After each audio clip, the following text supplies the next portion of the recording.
I wanted to thank you for joining me on this episode of What Were They Thinking in Sports. My name is Scott Jenkins. I'm your host.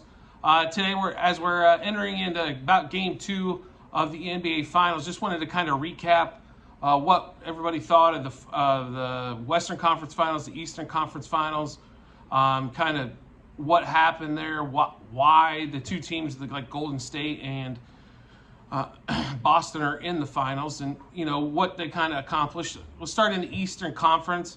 I mean, I think everybody thought whoever won the Bucks and the Celtics series was probably going to win the whole series, except probably fans in Miami.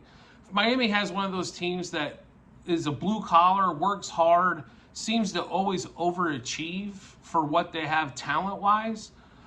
So love what Jimmy Butler did. Unfortunately, without Tyler Hero to kind of add some offense, you can definitely see where that team definitely struggles offensively. Like Jimmy Butler needs to score 50 and then Adebayo with 20, but you can't really – everybody talks about how great all these undrafted or second-round picks are playing for Miami, but when the chips get shoved in the middle and they need to make shots, there's a reason why they were undrafted or second-round picks. And not to try to be mean, they can beat me all day in basketball and 3 times on Sunday, right? But the whole point of those guys out there is to be defensive, play defense, which they struggled with against Boston. Boston seemed to get wide open looks almost any time they wanted them to, and they just couldn't contribute on the offensive end. I mean, how many 3-pointers can we miss before we move on? Obviously, Boston got a lot of praise about their defense is why these shooters didn't shoot. But let's be honest, it's the Eastern Conference Finals. There's a lot of other pressures besides what's coming up on you defensively. So hats off to Miami to getting to the Eastern Conference Finals. I honestly didn't think they would get past Philly in the second round, but Philly's proven once again that they might be the most disappointing franchise in the last 5 to 6 years in the NBA. Wasting Joel Embiid's talent, it's, pretty shameful. I'm a huge KU fan, so I've seen what Joel Embiid can do, but, in the NBA, he took off to be the best one. Obviously, Wiggins was on the same team, and Wiggins has gotten a lot of fanfare when it comes to this postseason because of his defensive prowess against, like, Luka and things of that nature, but Wiggins was supposed to be the star. He was always the number one recruit. And then Embiid, though, was probably the biggest star to come out of Kansas, maybe since Wilt Chamberlain. I mean, it's hard to beat there with Paul Pierce. Obviously, Pierce had a fantastic NBA career. But when it really looks at it, when you really look at stuff, it's like, Embiid could be the most impactful guy out of the bunch. So, once again, getting back to Miami and Boston, Boston does play stretches of great defenses. They also have stretches of brain cramps, brain farts, where they tend to just let people shoot. It's really hard to play 48 minutes of defense when sometimes the way they can buckle down on D, it's just, it wears you down playing that much defense. Tatum, he's been a great player. I think he's really relegated to, you could probably call him superstar status or close to it. He drives to the paint. He takes lots of hard shots. He distributes well to his teammates. He should rebound a little bit better probably, but if you're only deficient in one area, which is rebounding, you can probably put up with that to get all the other great stuff that he does. Fantastic scorer, can rise up above kind of like KD does. So there's a lot of similarities there probably, except with better D. So if you're really looking for like the next generation star, I'm in Phoenix, so we'd love to see it be like Devin Booker. Booker's been close, but it looks like Tatum might get over the edge. They both have now been to the NBA Finals, both around the 24, 25 years old, both great shooters. The difference, Tatum has the size difference. When Tatum was to be drafted, it was pretty heartbreaking to watch that draft where the Suns were at 4 and they ended up with Josh Jackson and couldn't get Jason Tatum, and the Marquise Fultz and all that trades going on. So they ended up with Josh Jackson, who's out of the league, or close to it, shortly after that. So, what a franchise changer it would have been to get Jason Tatum. But the Celtics have looked good. I'll be really honest, I'm not a huge Jaylen Brown fan. I think he's extremely streaky. He can drive to the hole and get a shot, which also helps Tatum, that Tatum doesn't have to drive to the paint on every play. But that does take a little bit of pressure off of Tatum with Jaylen Brown. But it's pretty overall, though. I mean, it's pretty much Jason Tatum, and then you've got an all-star in Jaylen Brown, and then you've got some great role players that played really well. I mean, Horford's had a remarkable comeback to his career this year, playing for the Celtics. Then you also get like Grant Williams, Robert Williams. They've had some, those guys have hit some big-time shots going around, some big threes. So definitely they earned their way into the going to the NBA Finals, but almost blew 3 chances at it as well, as they couldn't seem to close out Miami. Miami is one of those teams, like, they're extremely, you might have 10 times more talent than them, but they're going to make you earn every time that you beat them. So a lot of people say because of Pat Riley or Spoelstra as their coach, that's the type of players that they get. No question. Would love to see Jimmy Butler win a championship. As hard as he works to make all his teammates better, and as much defense as he plays, and he plays 48 minutes in some games, or definitely 45 where he gets just a little tiny break. I mean, don't you want to see a guy like Jimmy Butler achieve that? I mean, I think most of us do, and it would be a big story. So in the Western Conference Finals, that was Golden State against Luka and the kids. This one was pretty. It's in my opinion, it's pretty easy to defend Dallas if you want to win. It's just not. Most teams don't want to do it. It's really simple. Let Luka get 60. The rest of the team shut down the shooters. You win that game. So eventually, what's going to happen? Luka goes to the hole 50 times. He's going to get what? Tired. He is not. His body, unfortunately, is not to that point yet. And it's really hard for those guys to get in that kind of condition where they need to go to the paint that often or drive to the hole. So it was basically the Warriors running their motion offense and taking care of that and doing business and, getting up shots and getting people free, and then also playing good, efficient defense on their own to mess with Luka. So they did. The one game that the Warriors did lose was basically they let the shooters shoot, and the shooters got hot. Same problem that Phoenix ran into in the round before. The games they won, Luka scored 40 plus. The games they lost is when he scored 40 or less. It's pretty simple math on what to do with Luka. Let him score.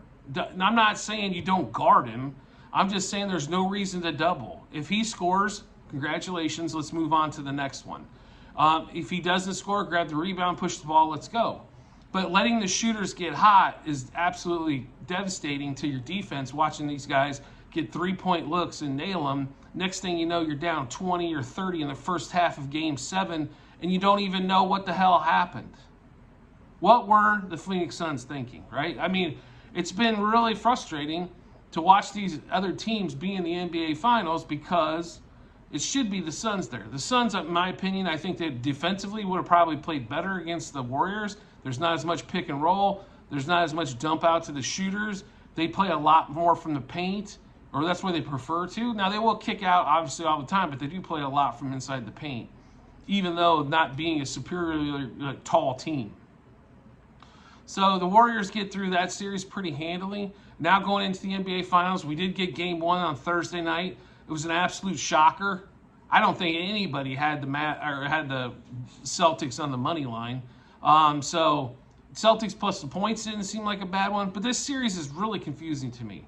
So Vegas has the Warriors basically at a minus 155, which means, if they played, let's just say they played 100 games, more than likely probably they're going to, the Golden State Warriors are going to win 55 to 60 of those at that point. The Celtics, though, on the power index through ESPN, have an 86% chance of winning the NBA Finals. So where I think the betting public is really for the Warriors when it comes to this Finals, obviously. Otherwise, it looks like Boston might be the favorite. Boston was only a 3.5 to 2.5 point dog on Game 1 with not as much rest and on the road. I mean, Vegas they were begging you to take the Warriors. Obviously, when it comes to a bet line and a casino's begging you to take one way, bet the other, right? So they looked fantastic. Like I said, in the NBA, in the Western Conference Finals, the Warriors came out. They played good ball pretty much from the start. I mean, it was a little crazy. They hit all those threes in the first quarter and still only had like a 4-point lead, which is always kind of scary. Second quarter, they played okay. They got beat in the second quarter. They come out in the third quarter like the Warriors do and absolutely dominate. And then all of a sudden it fell apart in the fourth quarter. Now, I understand Steph was in foul trouble, so couldn't play as many minutes. But where the hell was Jordan Poole? Where the hell was Looney? Draymond Green, I thought, played one of his most piss-poor games I've ever seen him play in a playoff. And we're talking game one of the NBA Finals. Now, I know Draymond, come on, who's this stupid guy in Phoenix, Arizona, telling me that I played like crap? It's all right, man. My job, there are days where I perform like junk. I don't want to. I thought I prepared well enough to where I don't think I'm doing that, but it just happens. You know, you make a mistake on one thing, which compounds it into another. It's the same thing on the basketball court. Draymond, you're a fantastic player. All you guys that are in the NBA obviously could beat me 11 to 10, spotting me 10 in a game to 11, right? So no question about it. All I'm saying is compared to what we've seen from you before, it was less than stellar performance in game one. I think game two is going to turn around. I would fall out of the chair and shocked if the Warriors lost 2 games in a row at home. Although I will say this, Boston seems to me to be the better overall team. They play a little bit better defensively. They rebound definitely better.